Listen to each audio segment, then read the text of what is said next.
Hi guys, welcome to my mini blog. আজকে আমরা এসেছি ডি বাপিতে, যেটা রয়েছে সোদপুরে। তো এসে প্রচণ্ড ভিড় ছিল যেহেতু সানডে, আর অনেকক্ষণ দাঁড়ানোর পর প্রায় 1 ঘন্টা 15 মিনিটের পর আমরা এখানে জায়গা পেলাম। তো আলটিমেটলি তো এসেই খাবার দাবার অর্ডার করে দিয়েছি, প্রচণ্ড খিদে পেয়েছে। আর এই যে ফার্স্ট অর্ডার করেছিলাম ফিশ টিক্কা কাবাব, যেটা দেখতে প্রচণ্ড লোভনীয় লাগছে, খেতেও কিন্তু অতটাই ভালো ছিল কারণ এটা সফট একদম, আর ভেটকিটা অরিজিনাল ছিল। সেকেন্ড আমরা অর্ডার করেছিলাম আর একটা স্টার্টার, যেটা ছিল ক্রিসপি ফিশ। এটার আগে আমরা রিভিউ দেখেছিলাম, প্রচণ্ড ভালো। এই ফার্স্ট টাইম ডি বাপিতে এটা আমরা ট্রাই করছি। তো এটা ভীষণ ভালো ছিল, কোয়ান্টিটি অনেকটা ছিল, দুজনের পক্ষে তো এনাফ। এটার বাইরেটা একদমই ক্রিসপি ছিল, আর তার সাথে ভেতরটা কিন্তু ফিশ ছিল ভালো। তো দেখেতে আইটেমটা খুব ভালো ছিল। তো লাস্ট যেটা অর্ডার করেছি মাটন বিরিয়ানি, যেটার জন্য ডি বাপিতে আসা, এটার জন্য ওয়েট করেছিলাম। তো এটা দেখে খুব একটা ভালো লাগলো না ফার্স্ট টাইম।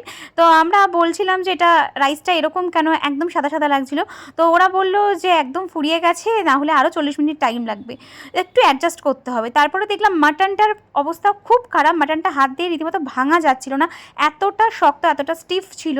রাইসটাও একদমই জুসি ছিল না, তার সাথে মাটনটাও জুসি তো ছিলই না, একদম স্টিফ, হাত দিয়ে তো ভাঙা যাচ্ছিল রীতিমতো, মানে খেতেও অসুবিধা হচ্ছিল। শুধু আমার না, আমাদের দুজনের প্লাস আমাদের অপোজিটেও একটা ফ্যামিলি বসছিল, তাদেরও সেম মাটনের পিস পড়েছে, একদম বাজে।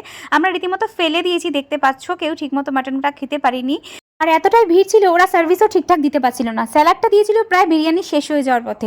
এত বাজে এক্সপিরিয়েন্স আজকে একটা হলো ডি বাপিতে, তো ভীষণ ডিসঅ্যাপয়েন্টেড আমরা।